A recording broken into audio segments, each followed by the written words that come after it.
Hello everyone, this is Mohan.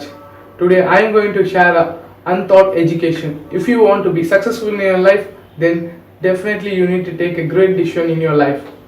Everyone met a crucial situation or this or that. In most cases, we used to follow heart, not a brain or mind. On that case, we unknowingly fall into trap of failure.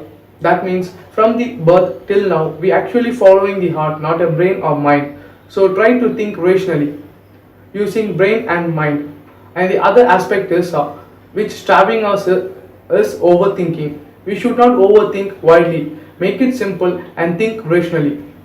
This is how to take a great decision in your life to become a successful entrepreneur or successful person that makes you better and makes you for good decision success.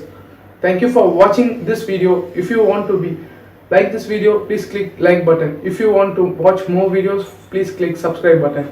If you have any comment, please leave it in a comment box below. Thank you for watching this video. Thank you friends.